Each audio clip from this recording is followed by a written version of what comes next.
하이델베르그 요리문답 22페이지. 22페이지. 맨 위에 줄입니다. 맨 위에 줄. 지금 긍정의 힘이란 것에 대해서 이것이 참된 위안이 아니다라고 지난주에 이야기를 드렸고요. 그래서 긍정의 힘은 우리의 신앙이 아닌 것이고, 그리고 긍정의 믿음을 가졌어도 실패하고 좌절할 수 있기 때문에 우리는 이러한 것들을 바르게 설명하기 위해서는 우리의 믿음, 우리의 위안이라는 것이 단지 우리의 긍정적인 회로만 가지면 안 된다라고 말하고 있는 겁니다. 그래서 우리가 계속해서 살펴본 게 뭐냐면, 그렇다면 우리의 참된 위안은 어디에서 올까요? 이게 이번 하이델베르그 요리문답 1번의 가장 핵심인 거죠. 우리의 참된 위안은 따로 있다라고 말합니다. 제가 읽어보겠습니다. 우리에게 위안이 필요하다는 것은 이 세상이 우리에게 위안을 주지 못한다라는 사실을 전제하고 있다는 거예요. 우리는 자꾸 위안을 세상에서 받으려고 그러거든요. 그런데 참된 위안은 세상이 주지 못한다. 만약에 삶이 위안으로 가득 차 있다면 굳이 위안이 필요 없다. 우리가 살아가는 세상이 쉽게 위안이 얻을 수 있는 거라면 우리가 위안을 따로 추구할 필요가 없고, 위안을 받으려고 그것이 무엇인지를 확인할 필요가 없다는 거죠. 이것은 기본적으로 세상이 우리에게 적대적. 이게 동의하실지 모르겠어요. 세상이 우리에게 적대적이다. 이건 신앙인이고 신앙인이 아니고 기본 존재가 세상이 우리에게 적대적이라는 거예요. 어떤 의미냐면 사고가 언제든지 날 수 있고요. 위험과 재난이 우리에게 예고하지 않고 찾아온다는 거죠. 그런 면에서는 그 상황이라든가 재난, 재앙 이런 모든 것들은 적대적이라고. 왜 나한테 우호적이지 않고 그것 때문에 내 삶이 무너질 수 있는 상황들이 생기기 때문에 그런 것들로 봐서는 세상은 우리에게 긍정적이지 않고 적대적이다. 그러면은 문제가 하나 발생하는데, 하나님이 세상을 선하게 창조하셨다 말하는데 어떻게 세상이 우리에게 적대적이냐? 그 이유는 분명합니다. 창세기 3장 인간의 타락 이후에 세상이 적대적으로 바뀌었다는 거예요. 우리가 그 사실을 인지하지 못하면 세상이 우리에게 적대적이지 않은 환상 속에서 살아가게 돼요. 그래서 좋지 않으면 굳이 안 보고 싶은, 그래서 좋은 면만 보고 자꾸 긍정을 추구하게 되는데 그것은 진정한 위로가 되지 않는다고 말하고 있는 겁니다. 이 사실을 인정할 때 우리가 어려움에서 그 문제 가운데 하나님을 떠나지 않게 된다는 거예요. 세상의 적대적인 그런 것들을 우리가 인정하지 않으면 하나님께 원망이 생기고 불평이 생기고, 그러므로써 우리가 보통 쉽게 이야기할 수 있는, 내가 이렇게까지 했는데 어떻게 이런 일이 나에게 생기냐, 라는 식의 원망과 불평을 하나님께 할 수밖에 없다는 거죠. 그런데 기본적으로 세상이 적대적이라는 사실을 인정하게 되면 그 상황에서 하나님 앞에 원망과 불평이 아니라 하나님의 도우심을 구하는, 그리고 세상이 그 상황에서 위로가 안 되고 위안이 안 되기 때문에 참된 위안을 우리가 찾아가게 된다고 하이델베르그 요리문답은 말하고 있는 겁니다.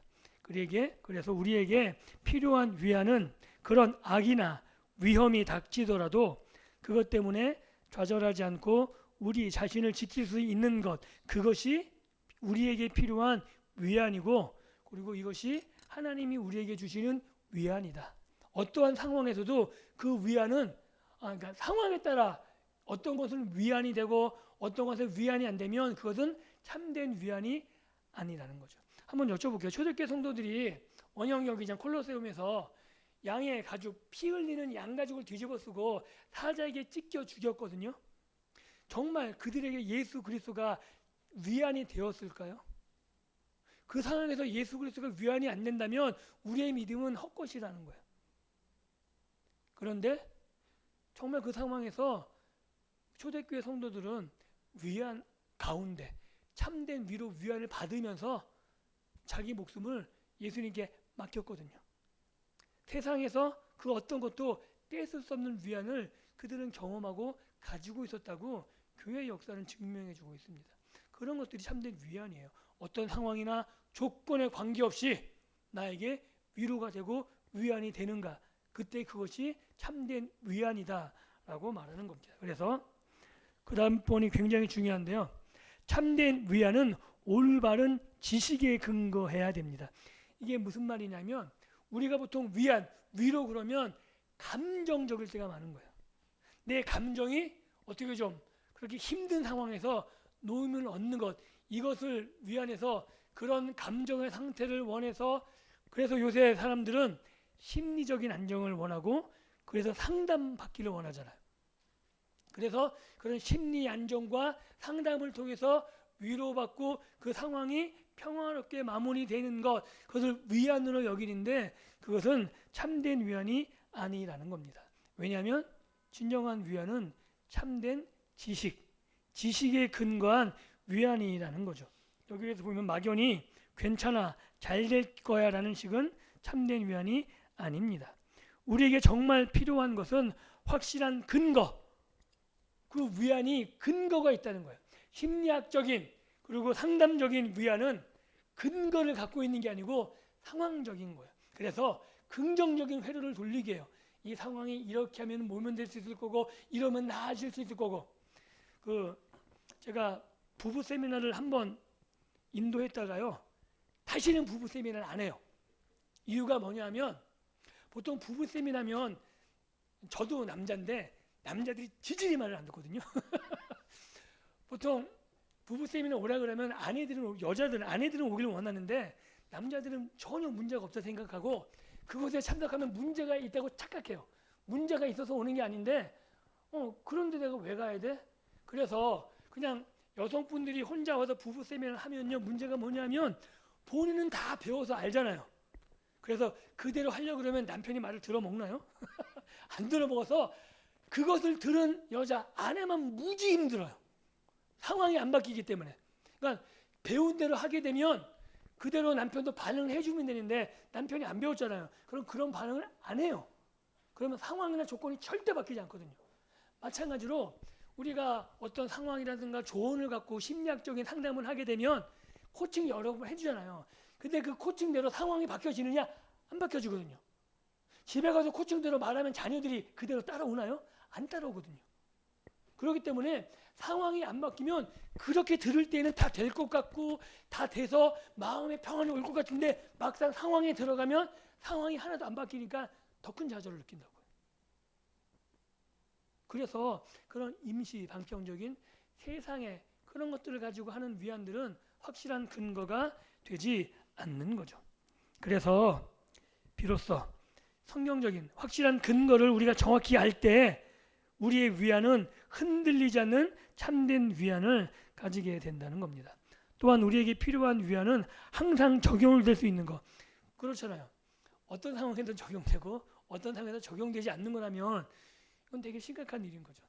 그렇다면은 이게 상황이 보통 우리가 뭘 배우자 세상적에서 배우는 상황과 환경들은 우리의 가정과 우리의 삶의 일상으로 갖게 되면 배운 대로 상황이 펼쳐지지 않습니다. 그죠? 네, 그냥 상황은 벌어지는 거고 그러다 보면 당황하거든요.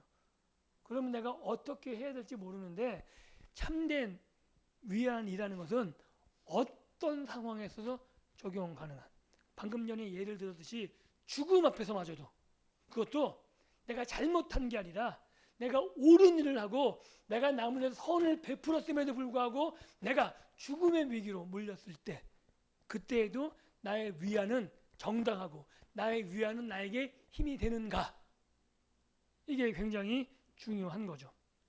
그래서 요리문답은 뭐라고 이야기하냐면 살아서나 죽어서나 라고 말하는 거죠. 살아있을 때에도 위안이지만 내가 죽음의 상황에서도 여전히 위안은 효과적이고 유용하다고 말합니다. 그래서 만약 우리가 삶이 이 세상뿐이라면 우리에게 필요한 위안은 세상을 살아갈 동안 필요한 무언가, 그렇잖아요. 내세 하나님 나라가 없다면 우리가 지금 배우는 성경이라든가 하나님 나라는 어디에 초점이 맞추어져야 되냐면 우리가 사는 현실에만. 그러니까 하나님 나라가 없고 우리가 영원히 하나님 나라에 가는 게 아니라면 모든 성경은 세상의 포커스, 세상의 초점이 맞춰져야 되는 거죠. 그래서 세상에서 잘 살려면 교회가 뭘 강의해야 돼요? 돈 버는 법을 강의해야 돼요. 그리고 심리적인 위안을 버는 것, 이런 것들을 강의해야 되는데 성경은 거기에 초점 맞춰주지 않습니다. 공부 잘하는 법, 세상은 이런 걸 강조해요. 왜? 세상이 전부이기 때문에.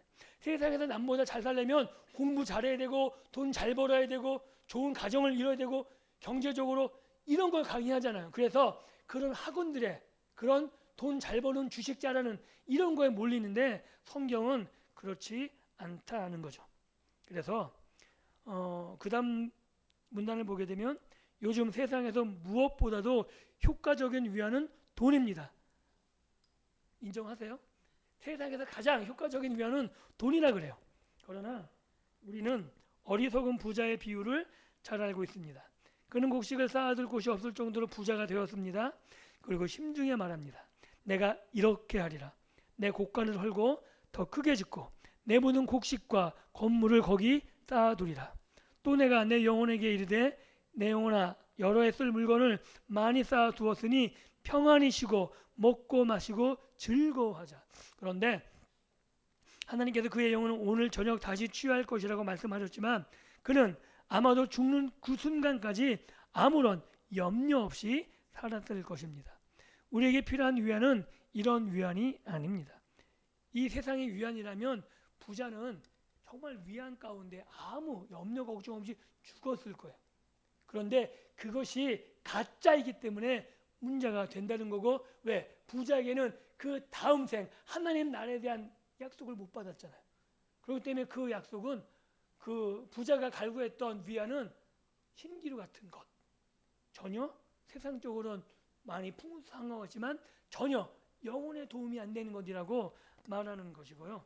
그래서 우리에게 필요한 위안은 죽고 나서도 필요한 위안, 이 땅에서만이 아니라 영원한 위안. 우리가 알고 있듯이 돈은 살아있을 때만 위안이 되죠. 죽음 이후에 그것은 아무 소용이 없습니다. 우리가 자꾸 오해하는 게 요한계시록에 천국이 나오잖아요. 그래서 황금길. 근데 그래서 우리 자꾸 초점이 그럼 천국은 순전히 황금만 가득 차 있냐? 뭐 유리바다 그러니까 천국엔 다 귀금속으로 가득 차 있냐? 그걸 하는 게 아니고요. 그러니까 천국이 얼마나 아름다운지를 그 당시에 표현할 수 있는 단어가 그것뿐이 없는 거예요. 지금도 천국이 얼마나 화려한지를 이야기하려면 지금에 있는 가장 화려한 보석들 갖고 얘기하는 게 사람들에게 가장 인상적이고 가장 쉽게 이해가 될 거잖아요.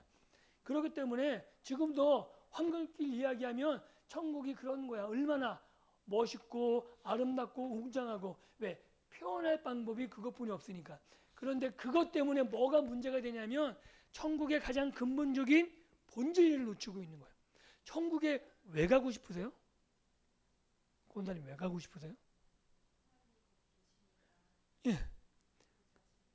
그 이유 하나가 답이어야 되는데 이 답을 자꾸 다른 것 때문에 희석되는 거예요. 지금 왼수 한번 떠올려 보시겠어요? 정말 끔찍한 왼수? 그 왼수가 천국에 가 있다면 어떻게 그 천국 가고 싶으시겠어요? 그렇기 때문에 이 땅에서 왼수 안 맺으셔야 돼요. 왜? 그 왼수가 천국에 같이 갈 거거든요. 예수님 믿으면 같이 가니까. 중요한 건 하나님이 내가 사랑하는 그분이 거기 계시기 때문에 그것이 가장 좋은 것. 사랑하는 사람이 있기 때문인 거예요. 그리고 그 나머지 거는 부수적인 겁니다. 그 본질을 놓치게 되면 부자와 나사로 비유에서 말하는 것, 그것이 우리에게 위로가 잘못된 위로를 줄 수 있다고 이야기하는 거죠. 아브라함이 부자와 나사로 이야기해서 아브라함이 부자에게 이렇게 얘기해요. 물 한 방울의 자비도 베풀 수 없는, 그건 지옥은 물 한 방울의 자비도 베풀 수 없어요. 그리고 아브라함이 그 부자에게 이렇게 이야기해요. 얘 너는 살았을 때 좋은 것을 받았고 나사로는 고난을 받았으니 이것을 기억하라.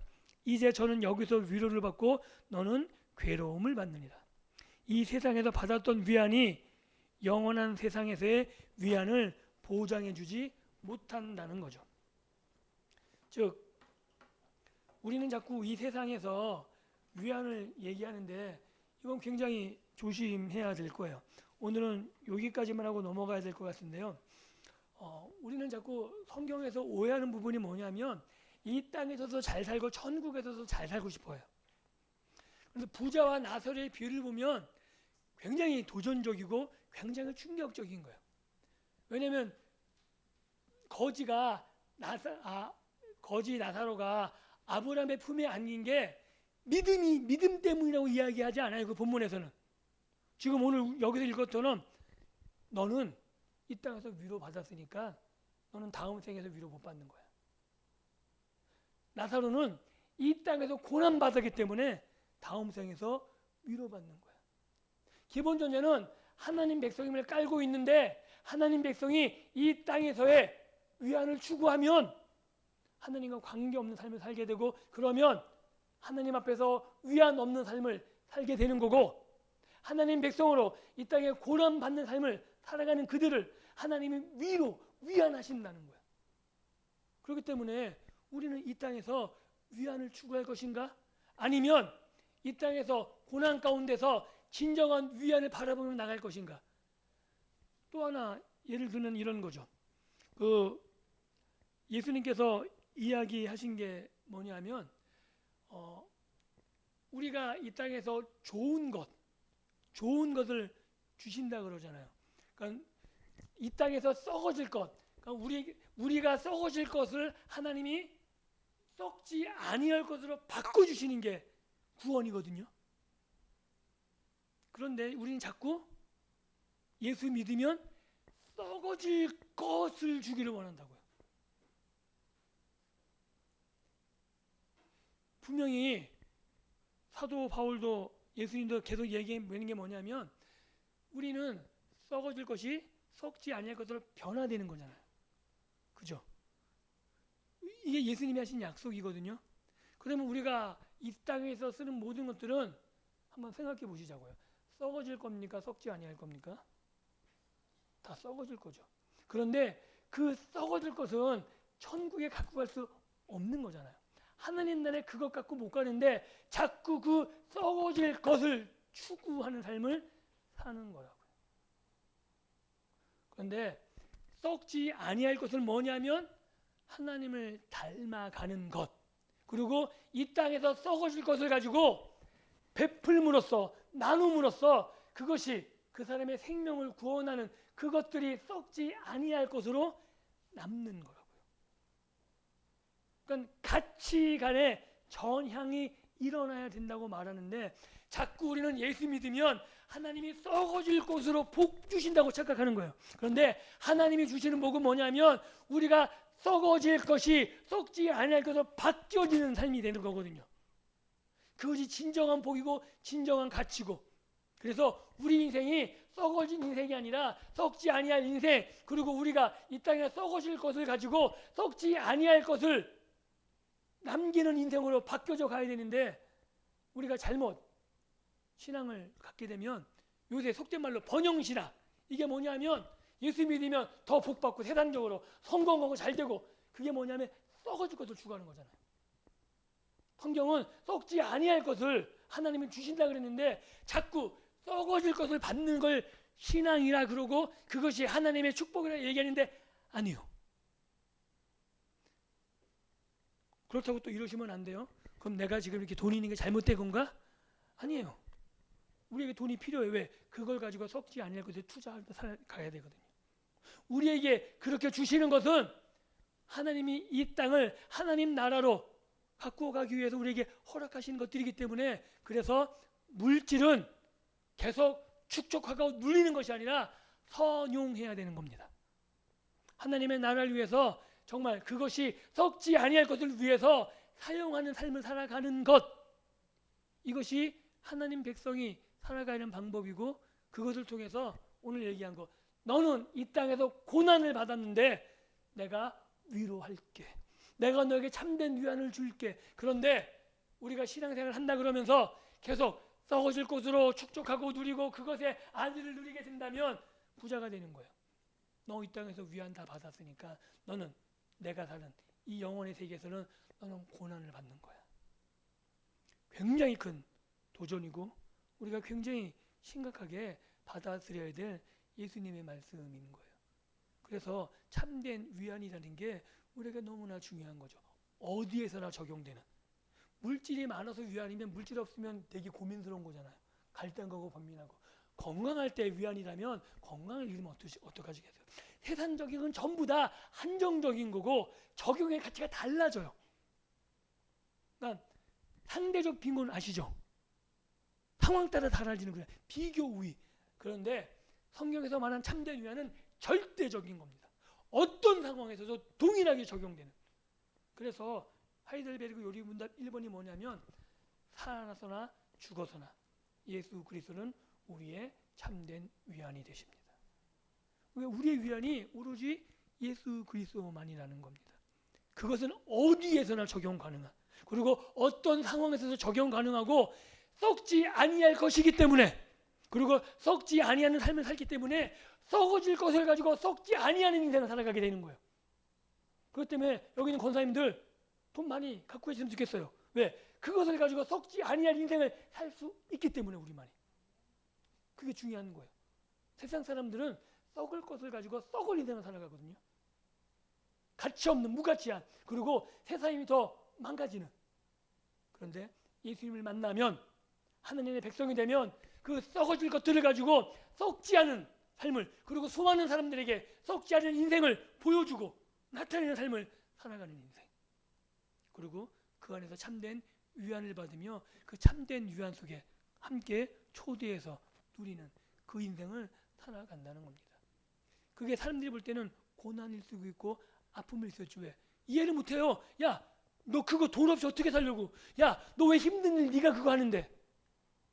그런데 그 힘든 일 가운데 예수님이 거기 있기 때문에 위안을 받고, 예수님이 거기 있기 때문에 남들이 이해 못하는 행복이 있고 즐거움이 있고, 그 위안으로 우리가 살아가는 거예요. 세상이 알지 못하는. 그것이 하이델베르그 요리문답 1번에 나오는 참된 위안이 되는 거죠. 그래서 이제 말씀을 요리 교육을 끝내면서 정말 권사님들, 그리고 저뿐만 아니라 여기 있는 모든 사람들이 예수님 때문에 참된 위안을 누리시고, 그러니까 매일매일 누리셔야 되는 거예요. 여기서만 누리는 게 아니고, 그러니까 예수님이 여기만 계시지 않아요. 권사님 집에도 계시고요, 일터에도 계시고 어디에나 계세요. 그 예수님 때문에 행복하셔야 되고요, 그 예수님이 주시는 위안을 매일 누리셔야 되는 거예요. 그것이 우리의 참된 행복입니다. 기도하겠습니다.